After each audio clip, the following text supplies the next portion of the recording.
Allahu Akbar, Assalamualaikum warahmatullahi wabarakatuh.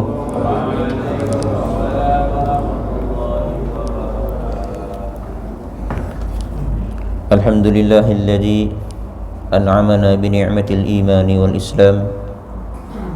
Wa asyhadu an la ilaha illallah wahdahu la syarika lah dzul jalali wal ikram. Wa asyhadu anna sayyidana wa nabiyyana Muhammadan abduhu wa rasuluh sahibul hawdi wasyafa'ati wal maqam. Allahumma salli wa sallim wa barik ala abdika wa rasulik sayyidina Muhammadin wa ala alihi wa sahbihi masabihil dhalam, amma ba'd. Faqad qala Allah ta'ala fil Qur'anil Karim wa huwa asdaqul qailin. A'udzu billahi minasy syaithanir rajim. Bismillahirrahmanirrahim. Wadduha wal laili idza saja ma wadda'aka rabbuka wa ma qala. Shadaqallahul azim. Wa sadaqa wa ballagha rasuluhun nabiyyul habibul karim. Wa nahnu ala dzalika minasy syahidin wasyakirin walhamdulillahi rabbil alamin. Subhanaka la ilma lana illa ma 'allamtana innaka antal alimul hakim. Rabbana iftah bainana wa baina qaumina bil haqqi wa anta khairul fatihin.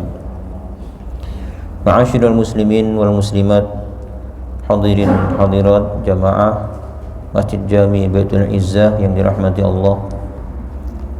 Gimana kabar semuanya, sehat? Alhamdulillah. Sekarang kita akan membuka tafsir surah Ad-Duha. Sebelumnya mari kita sama-sama membaca surat ini dengan cara bin nazar. Bin nazar itu artinya dilihat. Ada bil qalbi, dengan hati, dihafal.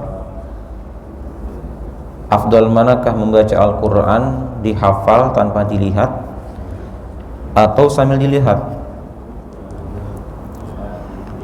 Bin nazar, dilihat. Kenapa? Karena ada nilai plus. Jadi kalau dihafal, matanya tidak dapat pahala. Ketika dilihat, dapat pahala. Dan ditambah kesehatan mata kita. Di antara yang membuat mata kita sehat adalah melihat Al-Quran, melihat Ka'bah, melihat orang tua wajahnya, dan melihat yang indah-indah. Itu di antara sebab mata kita akan terus terjaga. Baik, mari kita mulai. A'udzu billahi minasy syaithanir rajim.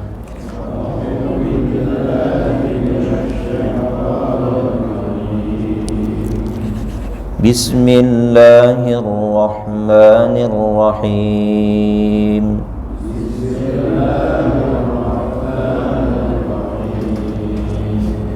Wadduha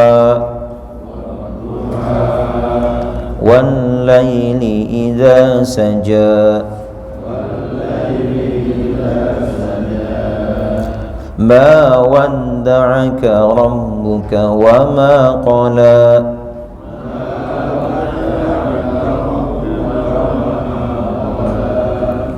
Walal akhiratu khairun laka minal ula.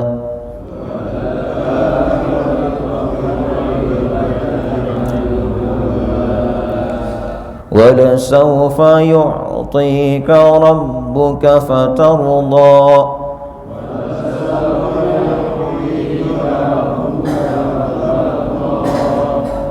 أَلَمْ يَجِدْكَ يَتِيمًا فَآوَى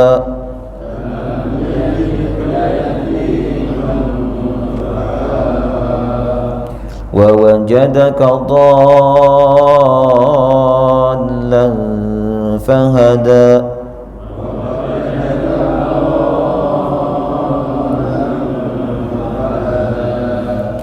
ووجدك عائلا فأغنى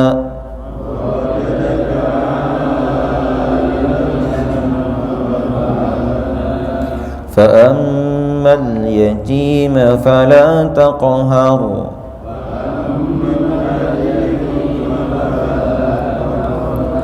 وأما السائل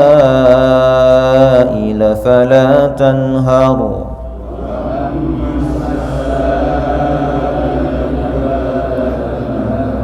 وأما بنعمة ربك فحدث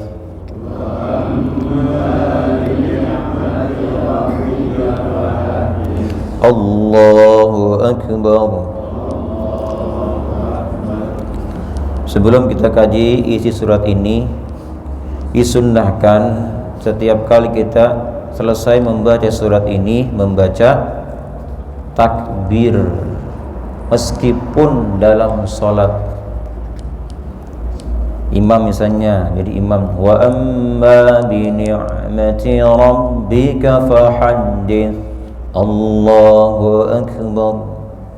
Apa riwayatnya? Saya bacakan Mbak ya. Ini adalah kitab Tafsir Ibnu Katsir. Kitab ini hampir disepakati oleh seluruh manhaj dari Ahlussunnah wal Jamaah, bahkan sebagian saudara kita juga yang mungkin disebut dengan istilah salafi ya, itu mereka masih bisa menerima dengan isi tafsir ini, karena tafsir ini termasuk tafsir yang isinya tidak sembarangan mengeluarkan hadis-hadis yang tidak kuat, apalagi yang munkar, yang maudhu. Di dalam kitab ini disebutkan bahwa riwayat dari Abil Hasan Ahmad bin Muhammad bin Abdullah bin Abi Barrah Al-Mukri, kata beliau, saya pernah membaca surat ini kepada Ikrimah bin Sulaiman, dan beliau juga Ikrimah membaca kepada Ismail dan juga Syabal bin Ubad. Ketika sampai di surat ini Ad-Duha, keduanya berkata, kabbir hatta takhtima ma khatimati kulli surah, bertakbirlah engkau ketika selesai membaca surat ini, bertakbirlah engkau ketika hendak menghatamkan Al-Quran bersama dengan setiap surat di akhir. Jadi kalau kita membaca surat ini ketika khataman Quran, maka baiknya membaca takbir. Karena kata beliau, kata keduanya, kami pun membaca takbir di depan Ibnu Katsir, salah satu imam yang tujuh imam ahli qiraat. Ibnu Katsir bukan Pak, ahli qiraat ini. Kan kalau mazhab, kalau fikih tidak boleh lepas dari 4 mazhab. Kemudian kalau dalam masalah qiraat ada 7 imam. Nah, kalau untuk ukuran nahwu shorof ada juga bagiannya. Sibawayh, Basrah, Kufah, ulama Bisri dan Kufi. Kata beliau di sini, kata Ibnu Katsir, beliau diperintahkan dapat kabar dari Ibnu Abbas bahwa Ibnu Abbas pun membaca kepada Ubay Ibnu Ka'ab, dan Ubay pun membaca di depan Rasulullah SAW. Kemudian Rasul pun memerintahkan kepada Ubay Ibnu Ka'ab untuk membaca takbir. Fahadhi sunnatun, ini adalah sunnah yang harus kita jalankan. Nah, kemudian di sini masalah hadis ini bagaimana penilaian para ulama hadis? Fa amma fil hadisi faqad afahu Abu Hatim Ar-Razi Hadis ini dinilai lemah oleh Abu Hatim Ar-Razi. Kata beliau, la uhadditsu anhu. Nah, begitu pula Abu Ja'far Al-Uqaili, bahkan beliau mengatakan hadis ini hadis munkar.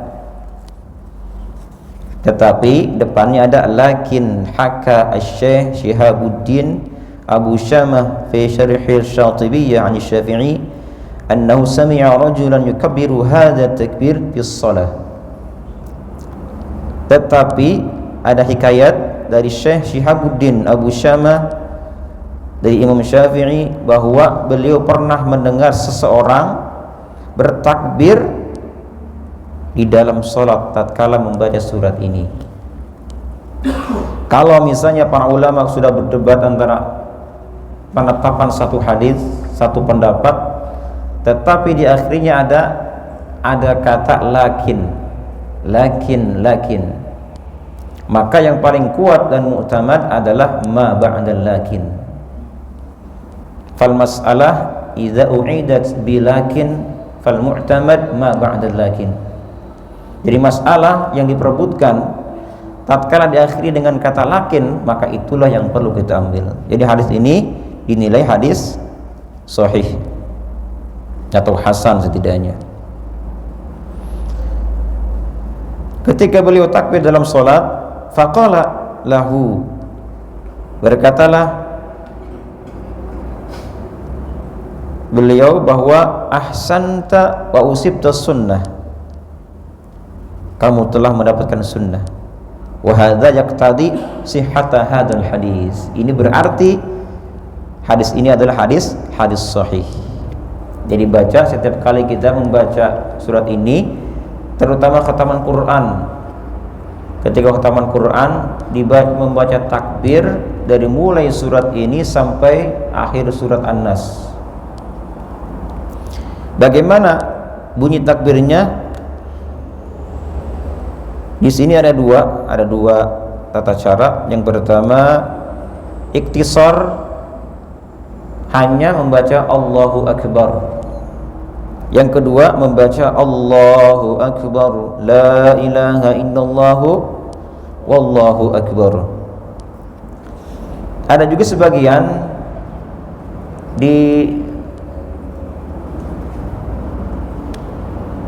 ditertibkan dari mulai ad-duha, alam nashrah, ad-din, terus sampai apa? Sampai surat Zalzalah. Di situ baca takbir saja, Allahu Akbar. Nah, ketika sampai di surah Zalzalah, apa akhirnya tuh? Apa akhir suratnya Zalzalah apa? Wa may ya'mal mithqala dzarratin khairan fa syarran yarah. Nah, di sini tambah Allahu Akbar walillahil hamd. Jadi Zalzalah sampai Al-Bayyinah takbir Allahu Akbar, dari Zalzalah sampai surah Al-Humazah kalau tidak salah, di situ membaca Allahu Akbar walillahil hamd.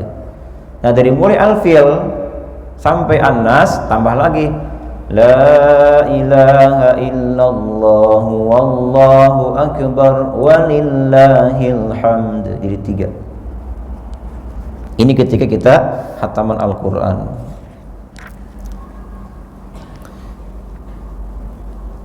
Apa alasannya? Atau hikmahnya ada takbir dimulai surat ini? Wa dzakara al-Farra'u fi munasabatil takbir min awal surah ad-duha annahu lamma ta'akhkhara al-wahyu an Rasulillah sallallahu alaihi wasallam. Jadi hikmahnya adalah pernah wahyu lambat datang kepada Rasulullah sallallahu alaihi wasallam sampai orang-orang kafir berkata bahwa Muhammad ditinggalkan Tuhannya, Muhammad dibenci Tuhannya. Nah, ketika turun surat ini, beliau takbir, Nabi takbir dan sahabat takbir. Kenapa? Karena gembira ternyata Allah tidak meninggalkannya dan tidak membencinya. Allahu Akbar gitu.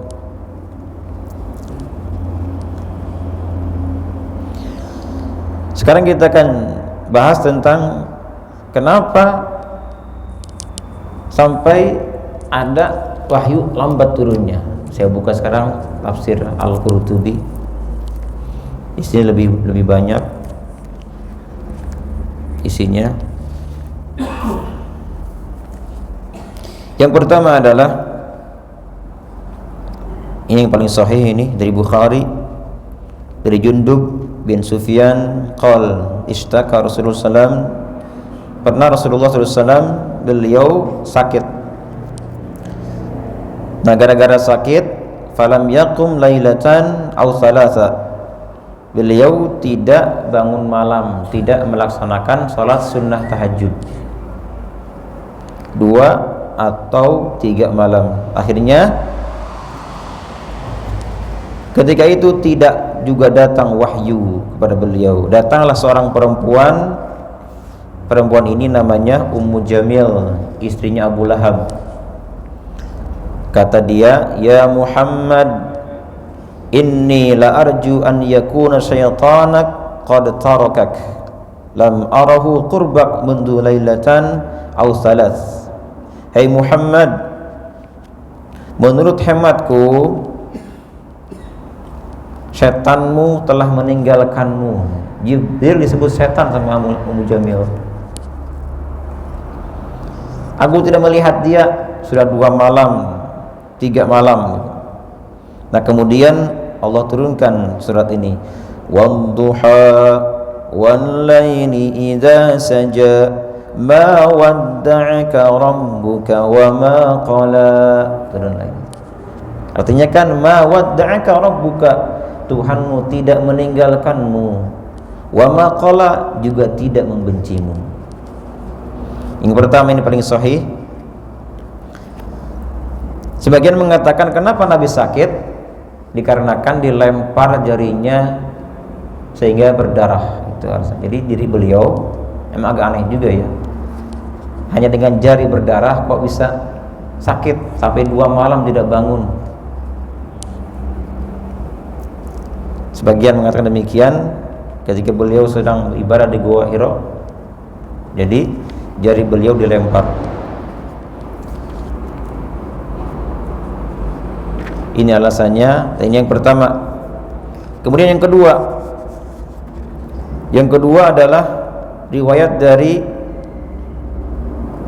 Abi Imran Al-Juni. Ketika Jibril datang lambat atau datang lama, tidak datang juga Rasulullah SAW, sehingga Nabi merasa gelisah, apakah mungkin Allah membenciku kan? Kemudian beliau mendatangi Ka'bah sambil meletakkan apa namanya nih, jidat, dahi beliau di Ka'bah, berdoa sambil meletakkan kedua tangannya di atas. Beliau berdoa sambil apa namanya ini, sambil sujud kepada Allah Ta'ala, dan turunlah surah ma wadda'aka rabbuka wa ma qala. Kata Khawlah istri beliau, ketika itu beliau sedang menyapu rumah, membersihkan rumah beliau. Ternyata di bawah ranjang kamarnya itu ada apa? Ada seekor anak anjing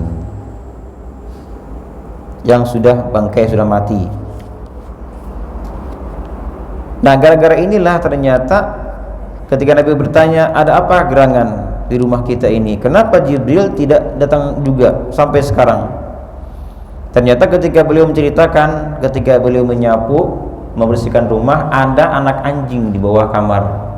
Kemudian dia cerita, anak anjing itu saya lempar keluar jendela. Nah, itulah ketika datang Jibril, ditanya oleh Rasulullah SAW,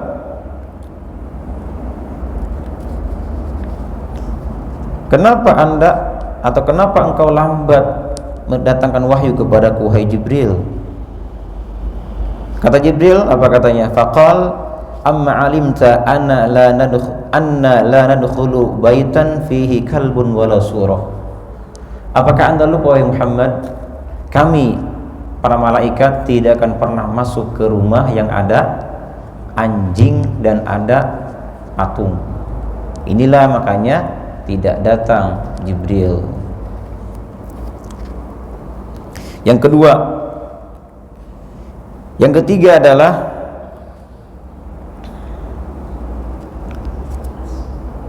ketika beliau ditanya oleh orang-orang Yahudi tentang masalah ruh, Dzulqarnain dan Ashabul Kahfi, 3 pertanyaan. Ya Rasulullah, hai Muhammad, apa itu roh?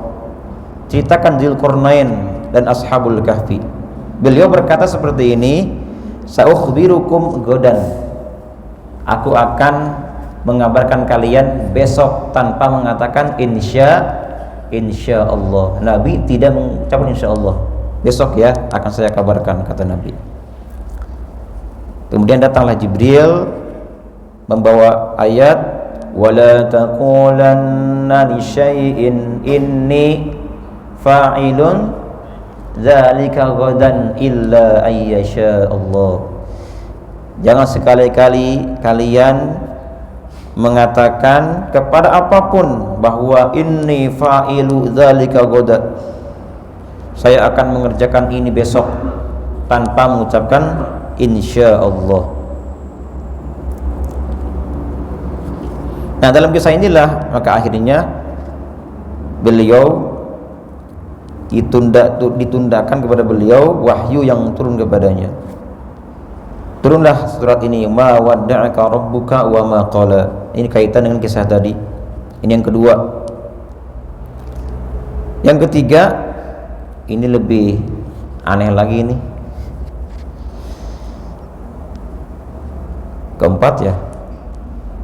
Yang ketiga, keempat, bahwa innal muslimina qalu ya Rasulullah ma laka la yanzilu alaikal wahyu. Para sahabat bertanya, ya Rasulullah, kenapa sampai sekarang wahyu tidak turun?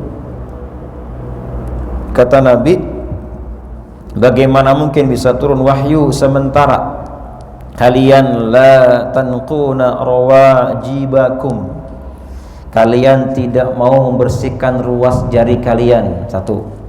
Yang kedua, wala taqussuna azfarakum, kalian tidak mau menggunting kuku kalian. Yang ketiga, wala taquduna min syawaribikum, dan kalian tidak menggunting kumis. 3 alasannya ternyata. Wahyu tidak datang turun. Pertama, ruas jarinya kotor, ini bersihkan makanya jari ini. Disunahkan kalau wudu kocok-kocokan, bahkan ketika kita ghuslul yadain, membasuh tangan, nanti ujungnya ditakhlil Pak, sela-sela di atas tuh. Ini sama.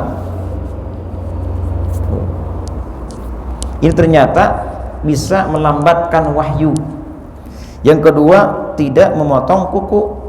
Ini pun sama, bisa memperlambat datangnya wahyu. Dan yang ketiga, tidak menggunting kumis. Disunahkan kumis jangan sampai melewati bibir merah kita, merah bibir nih. Kalau sudah nyampe ke bibir maka gunting.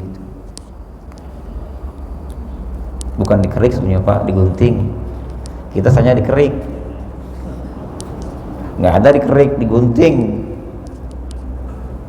Ya. Nah kalau jenggot itu kalau dicabut atau dikerik itu makruh. Biarkan jenggot memanjang, biarkan sampai ukuran satu ini aja nih, satu genggaman gitu, bergunting lebihnya.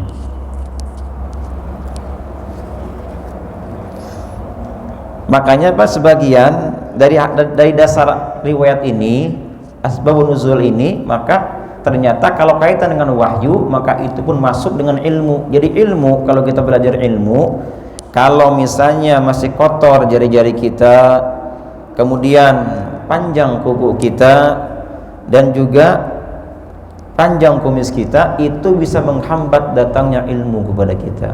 Wahyu saja lambat, apalagi ilmu. Jadi potong kuku seminggu sekali, Kamis sore atau hari Jumat. Barang siapa yang menggunting kukunya di hari Kamis sore pada asar, yang diawali dengan jari kanan, kemudian sampai kelingking, dari kelingking ke sini ke jempol kiri. Nah, dari kiri baru terakhir ini nih, jempol kanan. Maka Allah akan memberikan kepadanya rezeki, dimudahkan rezekinya. Dan yang kelima, yang terakhir adalah orang-orang Yahudi berkata bahwa kata mereka orang musyrikin berkata, inna Muhammadan wadda'ahu rabbuh wa qalahu, sesungguhnya Muhammad ditinggalkan Tuhannya dan dibenci Tuhannya. Maka turunlah surat ini, wadduha wal laili idza saja ma wadda'aka rabbuka wa ma qala. Jamaah rahimakumullah, kaitan dengan tadi masalah kumis, kuku. Jadi sini ada sambungan riwayat. Nah, ketika para sahabat tidak melakukan 3 hal tadi, kemudian datanglah Jibril dengan membuat surat ini. Faqala Nabi, kata Nabi, ma ji'ta hatta syaqtu ilaik. Wahai Jibril, kenapa kau tidak datang juga kepadaku? Aku kangen, kata Nabi. Kata Jibril, wa ana kuntu asyaddu ilaika syauqa. Wahai Muhammad, justru aku lebih kangen kepadamu, tetapi aku adalah abdun ma'mur, aku adalah seorang hamba yang ditugaskan kepada Allah Ta'ala. Jika Allah menyuruhku datang kepadamu, maka aku akan datang. Kemudian turunlah surat atau ayat dalam surah Maryam ayat 64, Pak. Maryam 64 yang berbunyi, wa ma natanazzalu illa bi amri rabbik. Maryam 64 artinya wa ma natanazzalu, dan kami tidak bisa turun, tidak akan pernah turun, illa bi amri rabbik, kecuali atas perintah Tuhanmu. Berapa lamakah lamanya wahyu tidak turun? Kalau kita lihat yang paling sahih adalah 2 atau 3 malam saja. Tapi sebagian mengatakan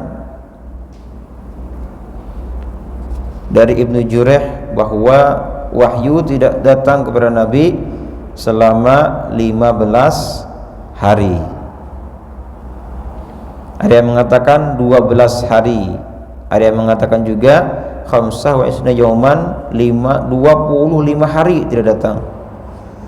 Sebagian mengatakan arba'ina yauman, 40 hari. Jadi ada 4 riwayat.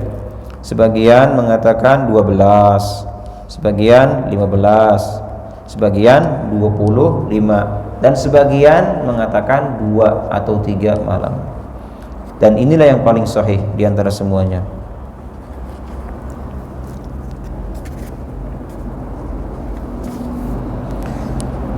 Baik, kita buka sekarang surat ini. Surah Ad-Duha adalah surah Makkiyah bittifaq, surat yang disepakati turunnya di kota Mekkah. Di antara tanda-tanda surah Makkiyah adalah ayatnya pendek-pendek. Kalau pendek-pendek ayatnya namanya surat Mekkah. Kalau panjang-panjang itu Madinah. Wad-duha, apa artinya wad-duha?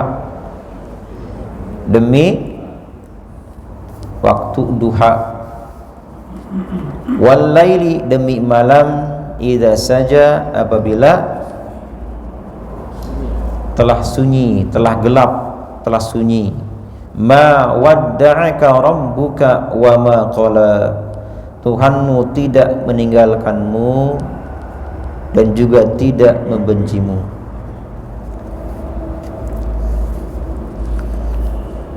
Qala al-ma'ani, ahli ma'ani berkata bahwa dalam ayat wadduha ini menyimpan satu kata, yaitu Rabbi. Jadi asal mula wadduha adalah wa rabbid duha, maknanya wadduha wa rabbid duha, demi Tuhan pemilik duha, waktu duha. Di sini banyak maknanya Pak duha ini. Yang pertama ada yang mengartikan demi waktu duha, artinya ini kaitan dengan pujian hamba-hamba Allah yang beribadah di waktu duha. Wal laili idza saja, demi malam apabila telah hening. Ini adalah pujian kepada orang-orang yang beribadah di waktu malam. Ini yang pertama. Yang kedua ada yang mengartikan wadduha, demi waktu duha, artinya cahaya yang tertanam di hati-hatinya orang arifin yang kenal dengan Allah Ta'ala. Maka ibaratnya seperti siang. Kemudian walaini idza saja, demi malam apabila telah hening, maksudnya adalah hitam yang melekat di hatinya orang-orang kafir. Ibaratnya seperti malam gelapnya itu.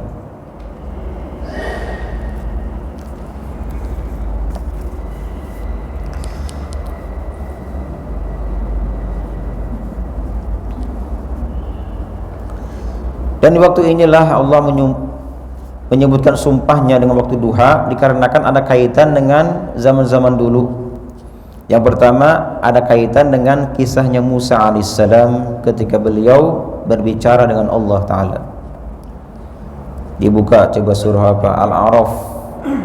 Al-A'raf 98, 97, 98 Al-A'raf. Ini sering dibaca, sering kita dengarkan. Afa amina ahlul qura ayyatiyahum ba'suna bayatan wa hum naimun. Awa amina ahlul qura ayyatiyahum ba'suna duha. Nah ini duha wa hum yal'abun. Ini kaitan dengan waktu ketika Musa alaihissalam berbicara dengan Allah Ta'ala. Yang kedua, dan inilah waktu ketika para penyihir di zaman Musa alaihissalam mereka sujud kepada Allah Ta'ala. Dibuka coba surah Toha ayat 59. Surah Toha ayat 59. Faqala ta'ala wa an yuhsyaran nasu duha. Makanya di waktu ini adalah waktu yang ada rahasianya di sini, sampai orang-orang penyembah penyihir pun langsung iman kepada Allah Ta'ala di waktu ini. Termasuk Musa pun alaihissalam di waktu ini juga beliau berbicara dengan Allah Ta'ala. Makanya jangan sia-siakan duha ini, termasuk sholat sunnah muakkadah ya. Isi dengan ibadah kepada Allah Ta'ala di waktu duha ini.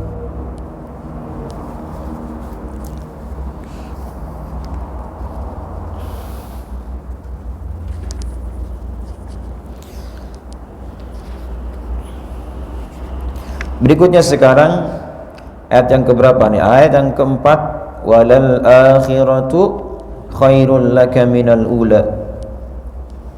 Dan sungguh hari kemudian atau hari akhir khairun jauh lebih baik laka bagimu minal ula daripada hari ini, hari sekarang. Artinya ini mengatakan dan sungguh negeri akhirat lebih baik daripada negeri dunia. Ini untuk beliau Rasulullah SAW. Rasulullah SAW adalah orang yang paling menjauhi dunia, yang paling zuhud terhadap dunia, dan yang paling tidak menyukai dunia.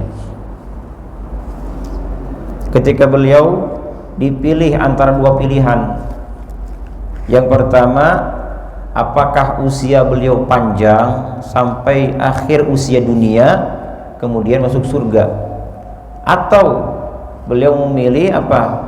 Bertemu dengan Allah Ta'ala kemudian masuk surga. Nah beliau memilih kembali kepada Allah Ta'ala, artinya wafat sebelum tutup usia dunia.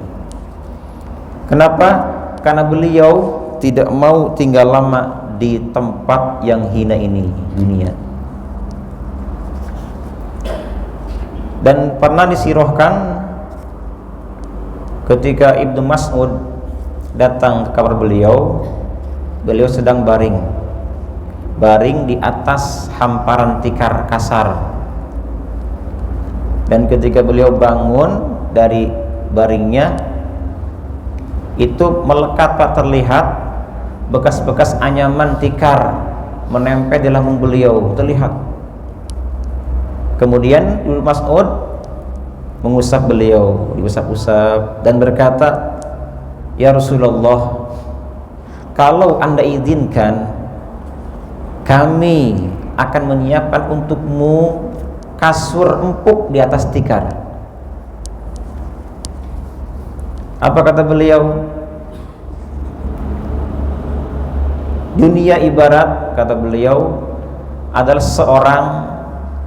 seorang penunggang yang berteduh di bawah pohon, kemudian dia pergi meninggalkan pohon itu. Itulah kehidupan dunia. Ada orang safar kemana, entah naik mobil, naik motor, naik kuda mungkin, kepanasan, kemudian dia berteduh di pohon. Berapa lama berteduhnya?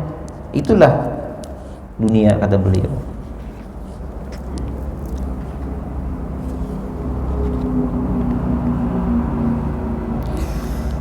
Wala sawfa yu'tika rabbuka fatarda. Apa artinya? Dan wala sawfa yu'tika, dan kelak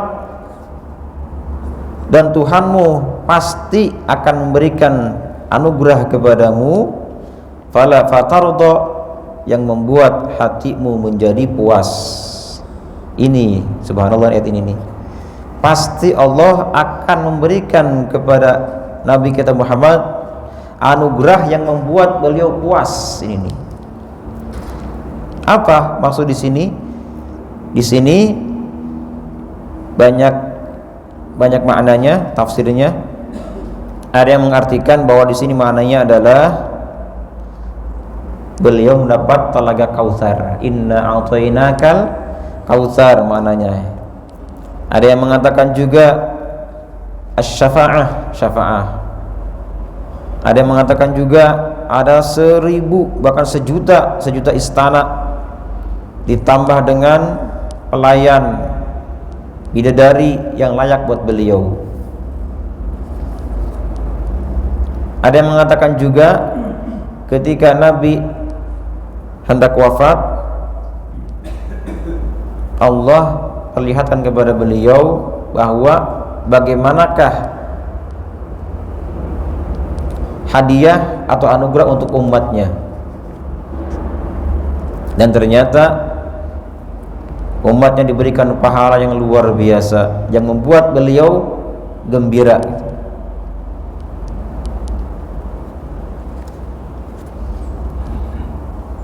Ada juga yang mengatakan di sini Pak, yang agak ini nih, bahwa ridha Muhammad alla yadkhula ahadun min ahli baitihi an-nar. Ini nih, bahwa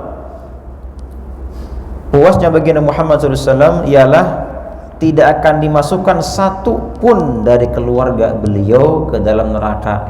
Jadi semua keluarga Nabi akan masuk surga, semua ahli baitnya. Kalau kita habaib ya, Habib, Syarifah, meskipun mungkin di awal terlihat berdosa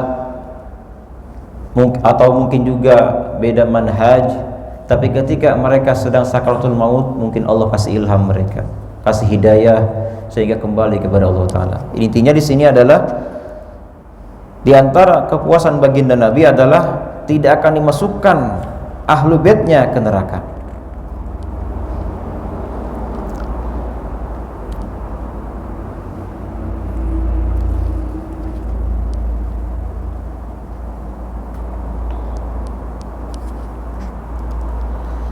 Dan kemudian dari Ali bin Abi Thalib, Rasul bersabda, "Yushafi'uni Allahu fi ummati hatta yaqula Allahu subhanahu li." Kata Rasulullah SAW, Allah akan memberikan syafaatnya untuk umatku sampai Allah berkata kepada Nabi, kepada beliau, "Radita ya Muhammad, apakah engkau ridho hai Muhammad bahwa umatmu semuanya akan diberikan syafaat?" Kata Nabi, kata beliau, "Ya Rabb, raditu, aku ridho." Insyaallah ya. Insyaallah semua umat Muhammad SAW masuk surga, amin, berkah syafaat beliau. Kita kalau mengharapkan amal jauh Pak, jauh sekali. Kita rajin beramal, rajin baca ini, rajin sholatnya, sedekahnya, belum tentu ikhlas diterima amal kita. Banyak yang membuat amal kita hancur gitu. Di antaranya apa? Di antaranya tidak ikhlas dalam beribadah. Di antaranya ujub dalam beribadah. Makanya jangan diharapkan amal kita. Syafaatlah yang kita harapkan kelak dari kiamat.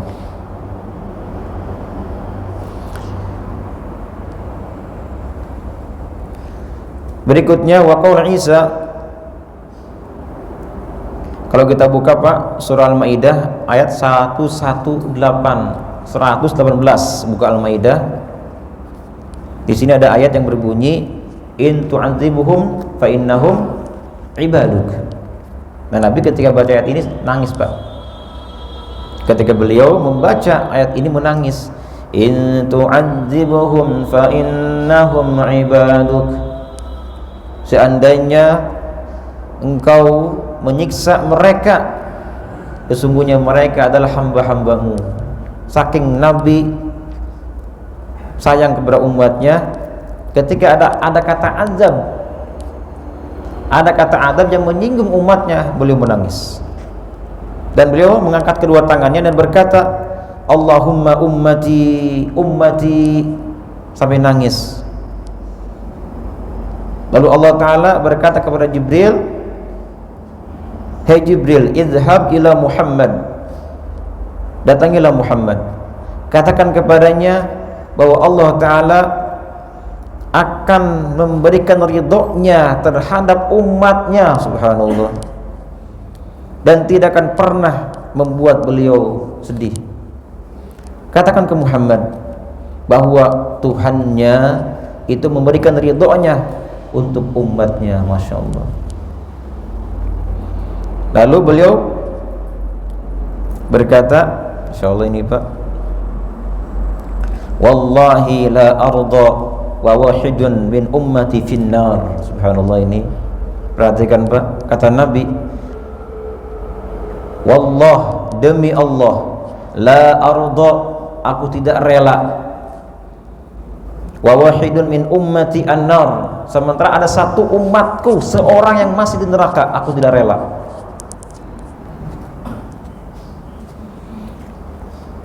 Tidak ridha, tidak rela seandainya masih ada satu dari umatku yang tersisa di neraka. Kita beruntung menjadi umat beliau, Masya Allah ini. Sallu ala Muhammad.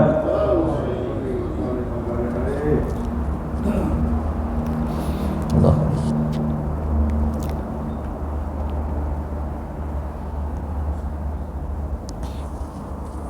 Kita banyak dosa Pak, kita banyak dosa. Hanya itu yang kita harapkan, syafaat beliau.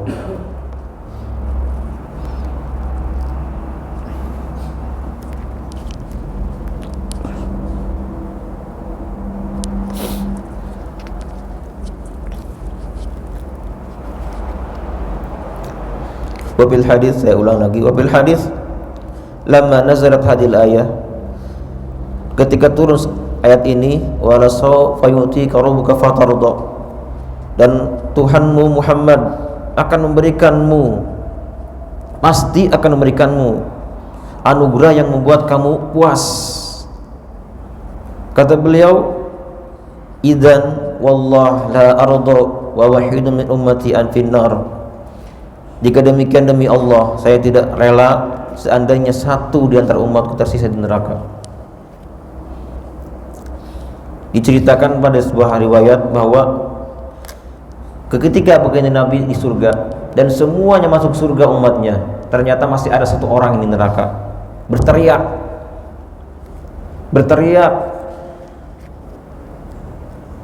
apa? Ya Hannan, ya Mannan, teriak. Ada yang mengatakan 1000 tahun katanya Pak. Kata malaikat Malik, Disuruh apa? Untuk mengecilkan suaranya, takut terdengar oleh Muhammad. Beliau tenang-tenang di surga, tidak tahu bahwa ada satu umatnya tersisa. Akhirnya datang, ternyata sampai kepada Rasulullah SAW.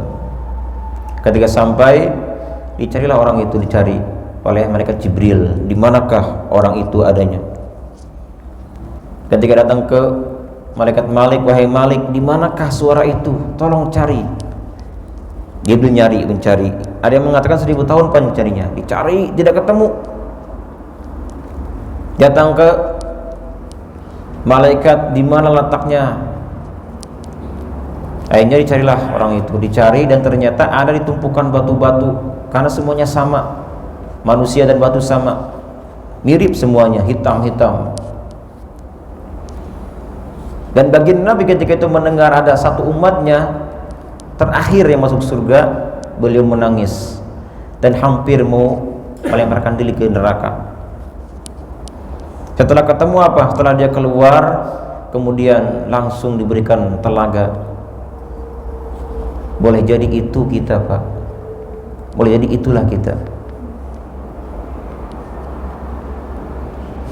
Coba dibuka surat ini, akhir At-Taubah. Laqad ja'akum rasulun min anfusikum azizun 'alaihi ma 'anittum harisun 'alaikum bil mu'minina raufur rahim. Apa artinya? Laqad ja'akum, sungguh telah datang kepadamu rasulun min anfusikum, seorang rasul dari kalanganmu. Azizun 'alaihi ma 'anittum, ini subhanallah, azizun, terasa berat oleh beliau, ma 'anittum, beban-beban umatnya kalian ini nih. Jadi ternyata ketika umatnya merasa berat bebannya, itu Nabi pun merasa demikian. Makanya diantara sempurna iman ialah kita diharuskan mencintai beliau melebihi diri sendiri. Cintailah Nabi melebihi diri kita sendiri. Lihat perjuangan beliau sampai segitunya. Masih lama nih.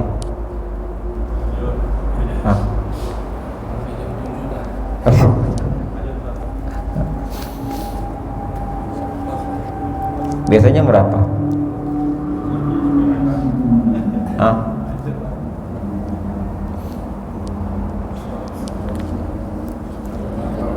Sampai selesai. Panjang soalnya ini kalau diselesaikan nih. Kita tunda aja Pak ya, untuk berikutnya insyaallah sambung lagi nanti. Kaitan dengan anak yatim, nanti anak yatim main panjang bahasannya. Baik, saya tutup Pak ya kajian ini sampai di sini. Seandainya di antara bapak-bapak, ibu-ibu ada yang mau bertanya dan saya bisa menjawabnya, maka saya akan jawab. Falyatafadhalu.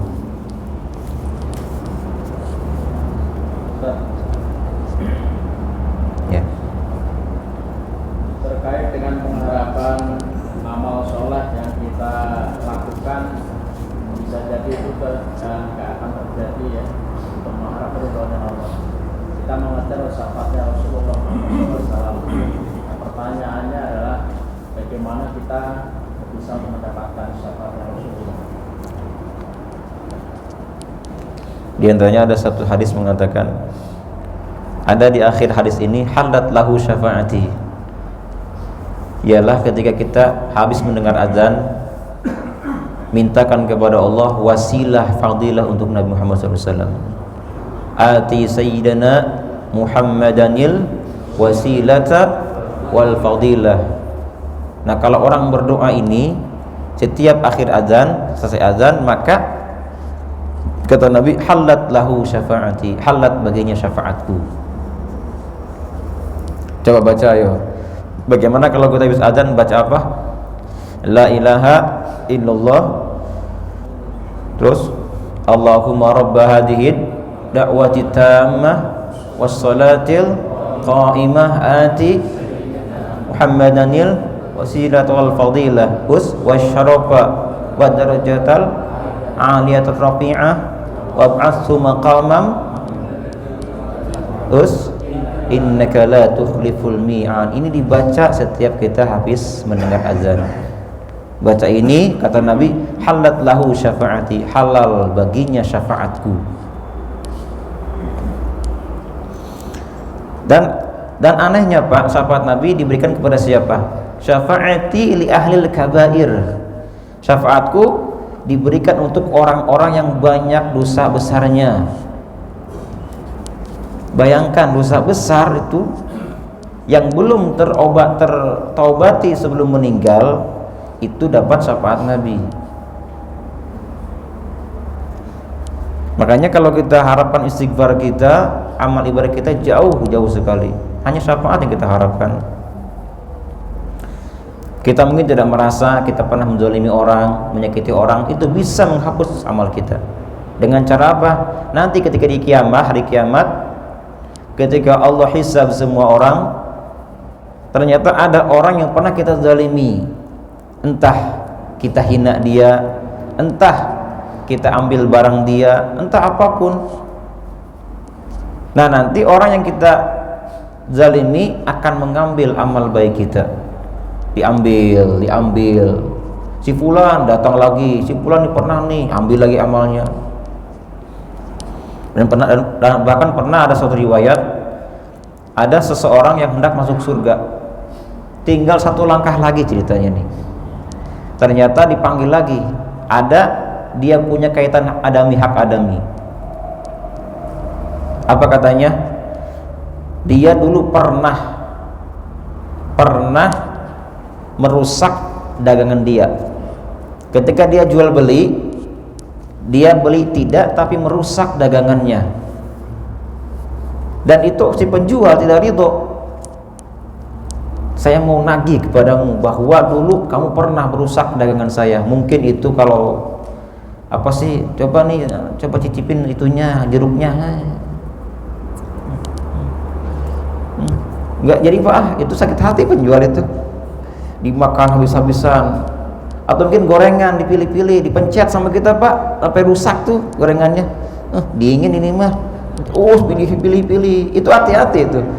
Kalau sampai sakit hati yang punya gorengan, bisa ditarik kita ke neraka.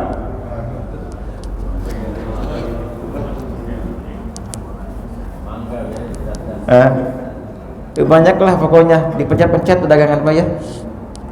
Hati-hati itu. Makanya kita tanya, ridho enggak nih Pak ini. Atau kita bayarlah yang rusak tuh bayar, atau kita beli jualannya, kita beli gitu kan dagangannya. Jangan sampai kita menyakiti penjual dengan merusak dagangannya. Nauzubillah. Nah, kalau misalnya nanti di hari kiamat semua amal baik kita habis, diambil oleh orang yang kita zalimi, maka nanti dosanya pindah ke kita, dibalikan. Jadi akhirnya apa yang ada? Yang ada dosa numpuk, amal tidak ada. Nauzubillah. Mudah-mudahanlah kita semua, khususnya warga Arafah, Allah Ta'ala limpahkan syafaatnya Nabi untuk kita semua. Amin. Amin ya rabbal alamin. Boleh. Waalaikumsalam.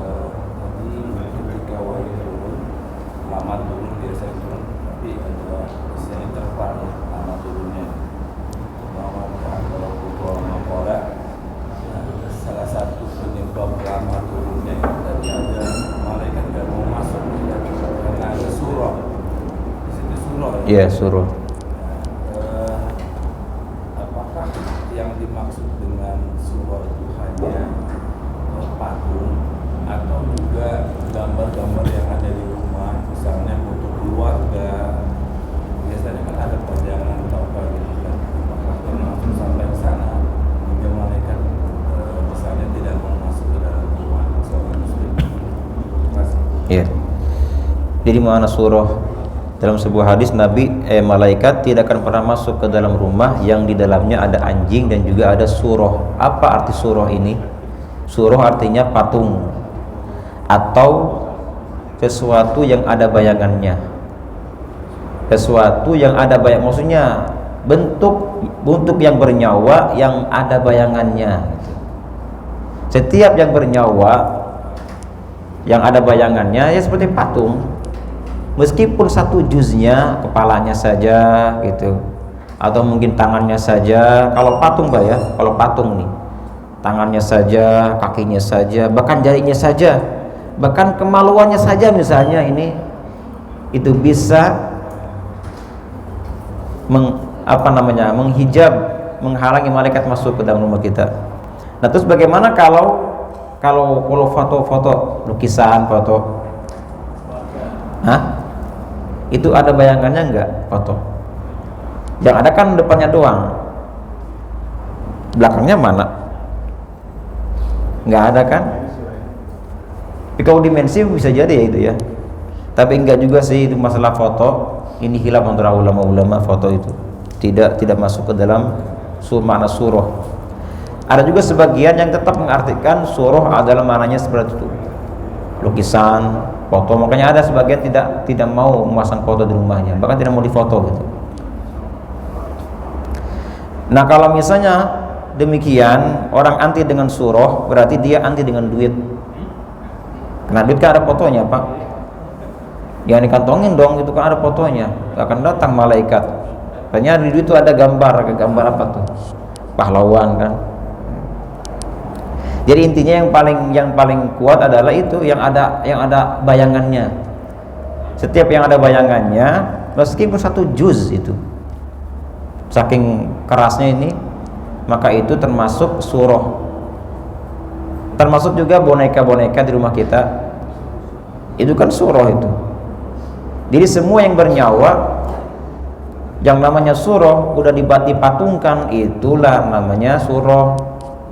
Terkecuali ada yang dibolehkan boneka untuk anak kecil yang usia 2 tahun agar dia tenang, mungkin tidak rewel, itu dibolehkan, masih dibolehkan bermain dengan boneka. Tapi kalau sudah dewasa tidak boleh robot-robotan tuh Pak, robot-robotan, terus patung-patung yang kecil-kecil tuh, anak kecil tuh apa tuh namanya, kayak binatang-binatang apa, dinosaurus kan, kecil-kecil. Pokoknya banyak. Makanya rumah kita mungkin kurang berkah. Kenapa? Karena tidak datang malaikat masuk ke rumah kita.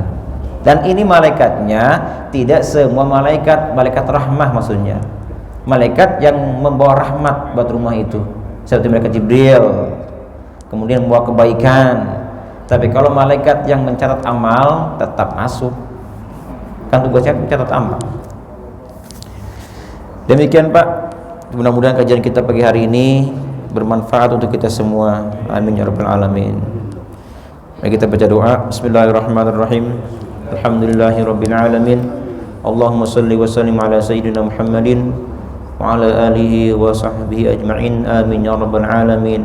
Ya Rabbana i'tarafna bi annana qatarafna wa annana ashrafna ala nadha asrafna fatub alaina tawbah taghsil kulli hawbah wastur lana al-awrati wa aminir rawati waghfir li walidina rabbi wa mauludina wal ahli wal ikhwani wa sairil khillani وكل ذي محبة أو جيرة أو صحبة والمسلمين أجمع آمين رب اسمع فضلا وجودا منا لا باكتساب منا بالمصطفى